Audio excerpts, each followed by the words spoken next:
Sambungan tadi. Dalam hadis ada menyebut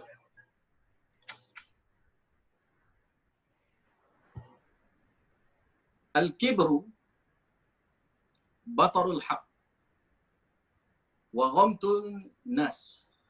Al-kibru batarul haq wa ghamtun nas. Kesombongan itu menolak kebenaran. Kesombongan itu menyebabkan satu orang itu tolaknya kebenaran. Kenapa tolak kebenaran? Kerana sombong.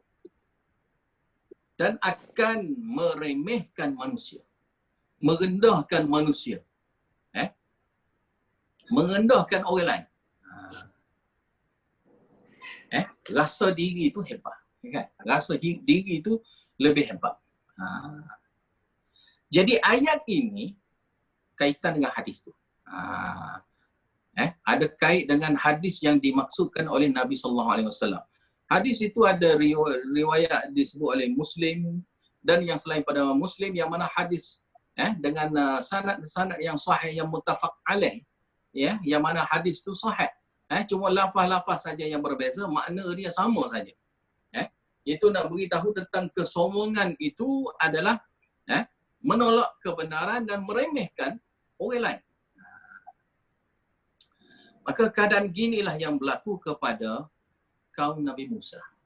Allah Ta'ala sudah bagi yang hebat dah. Nak benda lain.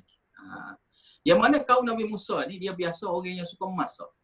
Gunanya bawang, gunanya adanya roti, apa semua sekali. Dia sudah terbiasa dengan itu. Dia biasa dengan kita makan cicak kuah ke, masak-masak guna bawang, bawang putihnya, ada sayur, apa semua sekali. Tapi bila Allah Ta'ala bagi manna wa salwa, tak puas. Allah Ta'ala bagi manisan saja, dan juga Allah Ta'ala bagi jenis burung yang macam burung puyuh tu, maka itu tak puas hati. Tak puas hati. Tak puas hatinya mereka dengan nikmat yang Allah Ta'ala bagi. Ini nikmat ni Allah Ta'ala bagi, tak perlu masak, tak perlu apa. Dan mana boleh dah kita menikmatinya makan. Tapi Allah Ta'ala uji juga dengan nikmat itu. Dibagi hari-hari kan. Hari-hari dapat makan benda yang sama. Kan? Dapat makan benda yang sama. Jadi mereka ni lama-lama teringatlah dulu kita makan ni, kalau makan daging ni kita guna roti, makan dengan roti. Ada bawang-bawang sedikit ke, ada sayur-sayur sedikit. Jadi tak puas hatilah kalau setakat tu saja yang kita dapat. Padahal yang Allah Ta'ala bagi itu adalah bentuk mafaqal asbab dah yang Allah Ta'ala bagi kepada mereka. Tetapi mereka ni tak puas hati dengan apa yang Allah Ta'ala bagi kepada mereka itu. Tak puas hati. Bila gitu, maka marilah ayat ni lah. Nak beritahu cerita tentang teguran Allah Ta'ala terhadap kaumnya Nabi Musa itu. Wa idh qultum ya Musa. Dan ingatlah takalanya katanya kaum Nabi Musa kepada Nabi Musa. Katanya pokok kamu lah. Tuk nenek kamu, moyang kamu yang kamu duduk bangga-banggakan dulu tu. Yang kamu tak nak terimanya Nabi Muhammad, nak ikutnya orang-orang dulu tu. Ni tuk nenek kamu jadi macam mana? Tu Allah Ta'ala nak beritahu. Tuk nenek kamu yang jadi macam mana? Yang pernah berkatanya, ya Musa, wahai Musa. Lan nasbira ala ta'amin wahidin. Kami tak boleh tahan dengan satu jenis makanan saja. Satu jenis makanan hari-hari benda yang sama. Mana puas hati? Tak sedap lah. Dia tak sedap. Mereka ni sedang dalam keadaan musibah. Dia tak sedap. Mereka ni dalam musibah. Duduk sesat di padang pasir tih. Allah Ta'ala bagi nikmat dengan mereka tak perlu buatnya rumah ada atapnya apa semua. Allah Ta'ala sudah bagi dah awan sebagai teduhan. Bagi juga makanan manna wa salwa dan Allah Ta'ala sudah bagi, tapi tak puas hati lagi. Yang mana nikmat-nikmat yang Allah Ta'ala bagi itu bukan nikmat yang free, nikmat nikmat fauqal asbab. Yang mana Allah Ta'ala bagi percuma saja kepada mereka, tak perlunya mereka usahakan. Tak perlu mereka usahakan jadi nak kena dapat benda tu. Tak perlu usaha. Tapi Allah Ta'ala bagi pada mereka di luar asbab kemampuan mereka. Tak mampu pun mereka, melainkan kemampuan Allah Ta'ala saja. Ya. Allah Ta'ala zahirkan sini. Maka dia pun minta, fad'u lana, doalah buat kami kepada Tuhan kamu, Rabbaka, yukhrij lana mimma tumbitul ard, supaya dikeluarkan, mana tanaman lah, kepada kami mimma tumbitul ard, daripada tanaman yang dapat tumbuh di atas muka bumi, yang tumbuh ni, yang tumbuh di bumi ini, mim baqliha, berupa jenis sayuran, sayuran yang bumi, kan? Wa qithaiha, dan juganya timun-timunnya, wa fumiha ni gandum lah, keluarnya biji-biji gandum. Wa adasiha, dan juganya kacang adas, wa basaliha, dan juganya bawang merahnya. Itu yang mereka tu minta supaya adanya alat-alat masak, alat-alat untuk masak, kakak masak. Mereka mintanya kakak masak, pelengkap-pelengkap masak seperti bawangnya, apa semua sekali, itulah yang mereka tu minta, kan?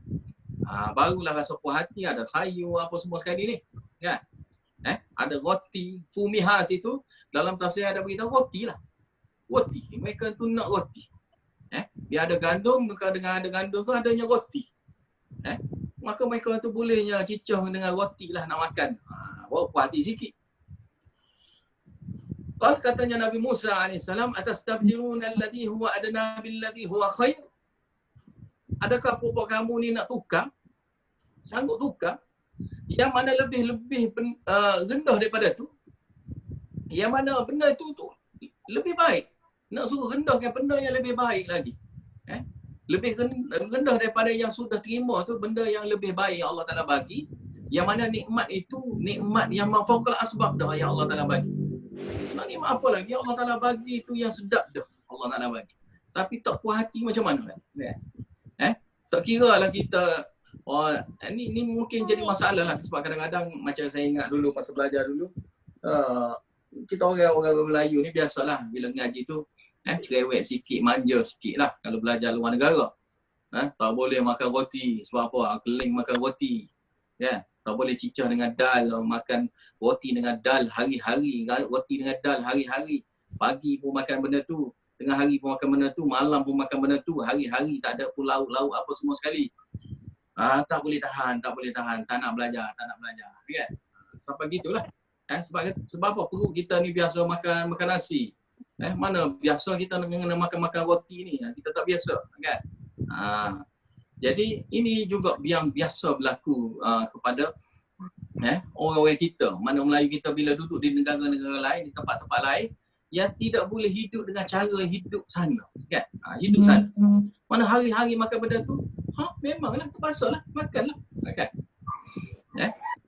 Macam ada pernah sekali dia pelajar saya macam di mana, di Bali dulu, ingat dulu, hari-hari makan ikan. Hari-hari makan ikan. Dia orang tak sedar bahawa ikan tu lebih mahal lagi daripada ayam lah apa semua sekali, kan? Lepas tu sekarang dia pula makanlah ayam hari-hari. Seolah-olah makan ayam hari-hari. Maka bunyilah pula setengah-setengah. Kenapa tu makan ayam saja, ikan pula, kan? Lama-lama kena makanlah ikan. Kita orang makan ikan, nak ikan lah. Bagi ikan tu nak ikan darat pula lah, apalah. Mana gitulah. Keadaan manusia memang dia rasa tak puas hati dengan makanan. Bila benda tu yang sama gitu, dia akan tak puas hati, kan? Dan dia jadi tak boleh sabar lah nak makan benda yang sama. Kadang-kadang dia tak sedar yang dia dapat benda yang sama tu, benda yang kualiti tu lebih tinggi. Kadang-kadang di setengah yang lain, keadaan yang lain, di setengah tempat yang lain itu lebih tingginya nilai dia, kan? Contoh ayam. Kalau dulu saya ingat dulu masa saya belajar dulu, ayam bila sebut kata makan ayam, raya lah, seolah-olah raya haji lah kita ya, bila boleh makan ayam, kan? Sebab rasa macam boleh makan yang ayam tu, sedap tu makan ayam. Makan kambing, kan? Kalau makan kambing, apa makan kambing? Sebab apa? Kita orang di madrasah hari-hari makan kambing. Hari-hari makan kambing, jadi rasa alah, tak sedap lah makan kambing. Sebab apa? Hari-hari makan kambing. Itu saya duduk di satu madrasah yang selalu makan kambing. Ya, selalu makan kambing. Tapi bila marinya lauk ayam sekali-sekala tu, rasa sedapnya boleh makan ayam. Ya. Itulah manusia, memang manusia tu gitu. Jadi itu tak apalah, tak ada kaitan dengan Allah Ta'ala bagi ma fawqal asbab. Kan? Ini yang Allah Ta'ala bagi yang ma fawqal asbab. Yang ma fawqal asbab kita tak boleh buat gitu. Allah Ta'ala sudah bagi pada kita tu sesuai dah untuk kita, yang terbaik dah buat kita. Dan yang Allah Ta'ala pilih untuk kita. Maka yang Allah Ta'ala pilih sendiri makanan ni untuk buat kamu. Mana wasalwa ni untuk buat kamu. Maka jangan duduk banyak songeh dah lagi. Ini pilihan Allah Ta'ala. Maka jangan mengatasinya pilihan Allah Ta'ala dengan buat pilihan sendiri.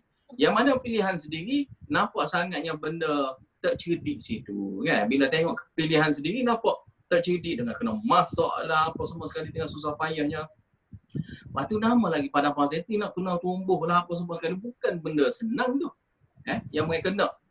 Yang mereka minta tu, garuk tak boleh diterima lah. Kita dalam keadaan musibah yang melanda, nak lagi pada benda-benda gitu. Nak benda tu, nak macam mana? Kalau orang duduk sini, nak duduk sini, inilah makanan kita. Saya ingat lagi saya masa belajar dulu, di sini merasa ni makan dia dah lah hari-hari. Nak ngaji ke tak? Tak kira kita mari kena makan. Betul dia cakap gitu. Memang makan hari-harinya makan dal. Kadang-kadang tukar dengan sayur bukan sayur juga, dal campur dal sikit lepas tu campur dengan carrot. Hari-hari makan benda tu, sama ada dal ataupun campuran dengan carrot hari-hari. Ada sekali-sekala Allah Ta'ala bagi rezeki hari tu makannya daging, gulai daging. Gulai daging tu kalau tengok gulai pun macam kuah sup je, cair gitu je. Dibagilah satu ketul sorang. Saya ingat satu ketul sorang tu lebih kecil lagi daripada kotak mancis tu. Siapa tahu kotak mancis? Kotak mancis tu kecil lagi daripada kotak mancis tu. Bagi tu pula ada 2 ketul. Saya kebetulan tu saya dengan kawan saya seorang lagi, 2 ketul lah. Mana? Saya 1 ketul, dia 1 ketul. Jadi kita tak apalah, hari ni dapat juga lah mengasah daging jari-jari sekali ni. Sejak duduk situ itulah kali pertamanya boleh makannya daging. Tiba-tiba saya nak cicah daging itu, tiba-tiba gerah. Tengoknya tulang yang 4 segi tu. Yang betok tu hanya tulang saja. Satu lagi tu barulah daging. Tak apalah, kongsi pula hak separuh tu. Separuh tu kongsi pula dengan kawan. Adalah kalau duk mikir, kalau kita boleh makan dal pun sedap lagi kata. Kita orang pun cakap pula gitu. Mana kalau makan dal tu lebih sedap lagi daripada makan daging, yang mana daging kita boleh 1 ketul besar ni saja dikongsi 2 orang. Lepas tu yang lain kuah aja, kuah kosong gitu je. Adalah rempah-rempah sikit, kuah cair gitu. Dicah dengan roti. Makan pula roti dia bagi 2 biji setengah sore. 2 biji setengah. 2 biji setengah ni standard capati nipis. Hari-hari makan benda tu. Kan? Tapi alhamdulillah lah bila dulu situ kita tak ada masalah lah pasal makan apa semua. Kali kita tak fikir sangat pasal tu, kita cara pasal ngaji. Tapi adalah bila ada setengah-setengah orang tu dia yang datang nak ikut sekali, saya dah pesan awal-awal lagi, kalau sini nak ngaji sini makan dia tak sedap. Kalau nak ilmu tu insya-Allah kita akan dapat. Tapi kalau nak kepada makan, pergi ngaji marasa-marasa di Karachi lah. Marasa-marasa di bandar tu hari-hari makan daging kan. Daging ngaji situ lah. Dia kata nak juga. Dia pun pergi. Bila dia pergi, duduk sehari tu saya ingat lagi. Jangan dia dengarlah kuliah saya ni. Jadi dia duduk sehari tu, dia pun duduk dengar gitu. Dia duduk dengar. Kata kenapa tu? Saya tak tahu sekolah nama dia. Kenapa tu? Ada aku jam dia kata. Berapa jam? Kalau duduk sini jadi perubahan hidup dia kata. Daripada kita duduk di Karachi dulu, mari sini perubahan dia kata. Perubahan cara hidup dia kata. Dengan makan yang susah. Kalau kita nak makan biryani, kalau apa nak pergi kedai pun tak ada. Tak ada, nak beli pun tak ada. Ada duit bawa banyak juta mana sekalipun, kita tak boleh nak beli kat kedai kat luar. Tak ada. Sebab di luar tu kosong saja. Tak ada kedai-kedai yang boleh kita pergi beli biryani ke, roti-roti tambahan ke dengan lauk-lauk daging ke apa semua. Tak ada jual. Duduk situ, duduk nengu situ, duduk lama dah. Lepas tu barulah dia okey. Okey pun okey bila nak balik ke Karachi. Ni nak balik dah ni Karachi. Dia pun barulah happy. Bila balik ke Karachi, barulah dia beritahu cerita. Kenapa? Oh, dia kata dia jam sangat. Duduk sana dia jam sangat. Kerana perubahan cara hidup. Makan, berubah cara makan kan. Padahal ngaji di sama-sama di Pakistan tapi tempat lain-lain. Tempat lain situ mujahadah lagi makan minum dia, maka menyebabkan ada setengah orang tak boleh hadapi lah. Jadi saya pun beritahu lah, ngaji sini memanglah kita nak pada ilmu gitulah. Kalau nak pada sedap-sedap tu pergi Karachi. Tapi alhamdulillah saya selepas pada tu boleh pergi dengan dia. Boleh pergi pula dengan dia dan lepas pada tu dia ngaji subuh lah. Nampak ngaji subuh selepas pada tu, alhamdulillah. Jadi nak beritahunya mana keadaan perubahan begini menyebabkan tak puas hati lah. Jadi sebab tu jawapan daripada Nabi Musa AS pun lebih kurang sama je. Iaitu, Betul Misra, mungkin lain lah. Ya. Yang mana kalau kita tak boleh ngaji sini ngaji tak sedap, ngajilah tempat lain tu sedap-sedap banyak. Kan? Betul Misra, pergi kamu gitu lagi carilah mana-mana, negeri mana-mana, bandar mana-mana, pergi duduk situ. Ini Nabi Musa kata ni kepada orang yang sesat. Maknanya bukan suruh ni mempersenda kepada mereka ni. Nak pelinya golongan mereka ni yang masih lagi tak sedar diri. Kita sekarang ni sedang sesat di padang pasir. Tiba-tiba nak pada ni, ginilah pergi bandar lah. Kan? Mungkin mall lah. Cari di mall ni lah. Boleh tak pergi mall sekarang ni? Contohnya gitu. Mungkinlah cari situ. Fa inna lakum masalatu. Maka sungguhnya buat kamu apa yang kamu minta tu ada san. Dah, pergi cari sendiri.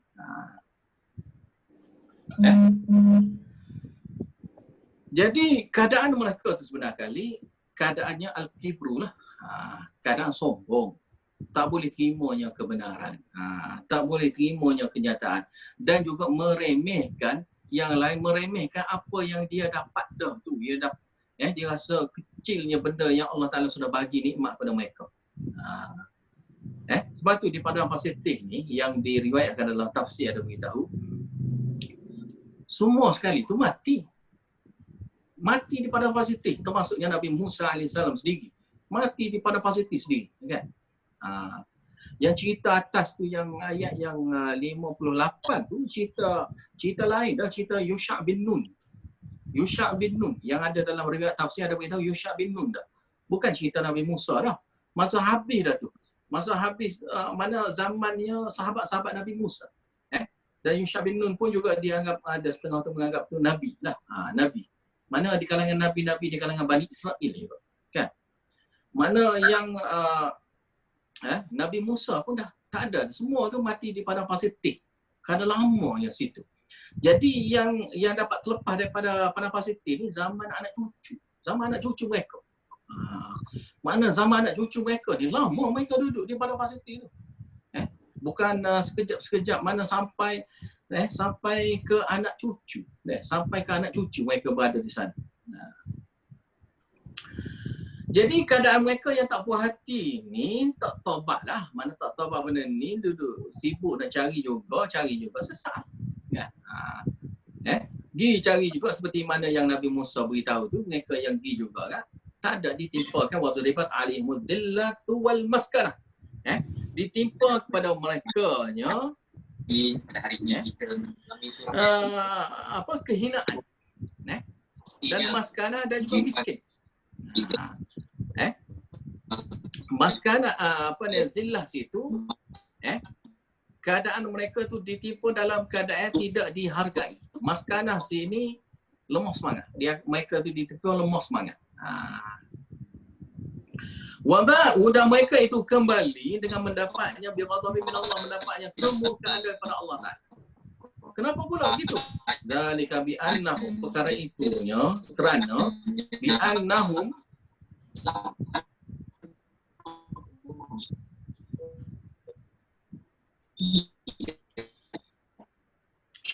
dzalika bi annahum kanu yakfuruna bi ayatillah.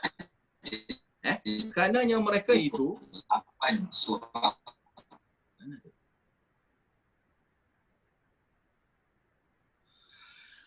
Mereka itu mengkufuri ya nikmat Allah Ta'ala. Mengkufurinya ayat-ayat Allah Ta'ala. Dan juganya wayaqtuluna an-nabiyyin bighairi haqq, dan mereka itu membunuhnya nabi-nabi tanpa kebenaran. Itu keadaannya mereka. Mana keadaannya Bani Israel dengan keadaan tak sedar diri ini, dengan keadaan kesombongan mereka itu, akibatnya mereka itu kufur akan ayat-ayat Allah. Itu bermula pada kufur nikmat. Itu maknanya. Mana kufur nikmat akibatnya kufur akidah. Rosak dulu. Kufurnya akan ayat-ayat Allah Ta'ala. Mula sekalinya kufur biasa je, kufur nikmat Allah Ta'ala. Tapi akibat daripada kufur nikmat itu, mengkufurinya ayat-ayat Allah Ta'ala pula. Dan bila tahap mengkufurinya ayat-ayat Allah Ta'ala, keadaan mereka itu biasa saja bunuhnya nabi-nabi mereka. Sebab tu golongan keaibannya golongan Bani Israel ini dinyatakan di dalam Al-Quran. Dia tak suka dengar lagi. Makna nak beritahu keturunan pokok demo dulu. Yang kamu nak bangga-bangga sangat tok nenek kamu dulu itu, mereka itu golongan yang ada juga di kalangan mereka yang mengkufuri ayat-ayat Allah Ta'ala dan membunuh nabi-nabi mereka tanpa kebenaran. Tak ada sebab apa-apa pun nak bunuh. Dan ramai mananya di kalangan nabi-nabi di kalangan Bani Israel dibunuh oleh mereka. Dibunuh oleh Bani Israel sendiri. Dzalika bima asaw wa kanu ya'tadun. Perkara itu disebabkan oleh mereka itu asaw, mereka itu menderhaka. Asaw sini menderhaka ataupun melakukan maksiat. Maksiat ini membuat perkara yang Allah Ta'ala larang. Itu maknanya asaw. Mereka melakukan perkara yang Allah Ta'ala larang.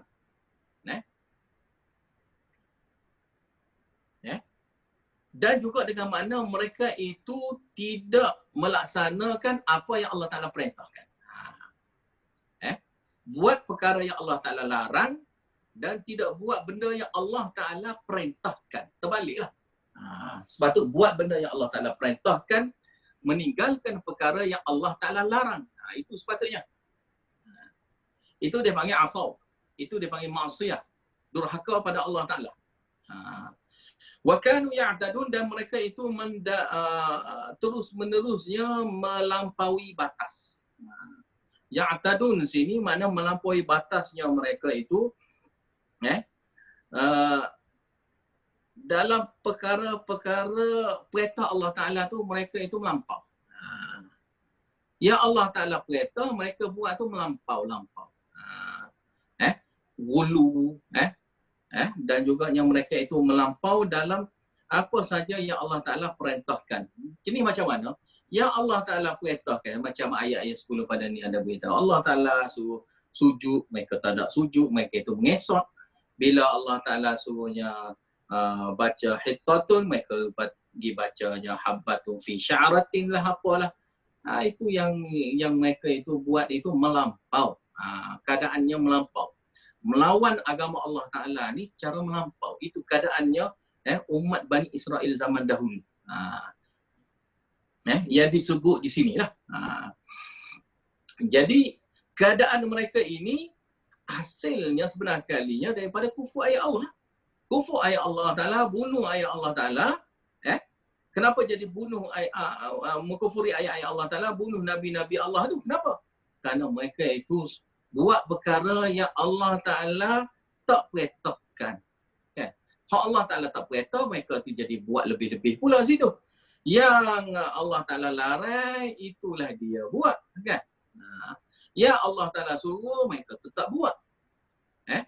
Jadi dia buat tu bercanggah, selalu bercanggah dengan apa yang Allah Ta'ala nak. Maka sesuailah mereka itu mendapatnya maghdubi alaihim. Maka ini antara tafsirannya yang kita tidak mahunya adalah al-maghdubi alaihim. Ghairil maghdubi alaihim. Tidaknya golongan yang dimurkai ke atas mereka. Waladhdallin, dan tidak juga golongan yang sesat. Jadi al-maghdubi alaihim inilah antara tafsiran-tafsiran dia, iaitu golongan yang melampau, golongan yang mendurhakai Allah Ta'ala, tidak mahu buat perkara yang Allah Ta'ala perintahkan, Dan kalau buat pun mereka itu akan buat secara melampau, melebihi batas dengan adanya rekaan-rekaan yang melampau yang mereka buat. Dan benda yang Allah Ta'ala larang itulah yang mereka itu buat. Maka akibatnya mereka tu terus menerusnya mengkufurinya ayat-ayat Allah Ta'ala. Dan di kalangan mereka ramai yang membunuhnya nabi-nabi mereka. Ramai nabi-nabi mereka itu terbunuh disebabkan oleh mereka ini. Mereka ni yang bunuh. Kerana tak puas hati dengan apa yang dibawa oleh nabi-nabi mereka. Bila tak puas hati, tu bunuh. Ini keadaan masyarakat yang mana bermula daripada kesombongan tadilah. Sebab tu ayat ni, mana untuk elok daripada ayat ni, kita kena hayatilah hadis tadilah. Al-kibru baturul haq. Kena ingat kesombongan itu menolak kebenaran. Wa ghamtun nas. Dan dapatnya melekehkan manusia lah. Meremehkan keadaan manusia yang lain. Meremehkan nikmat-nikmat yang kita dapat sendiri dan juga orang lain. Itu. Sebab tu dalam hadis juga ada sebut, tak akan masuk syurga orang yang sombong kan?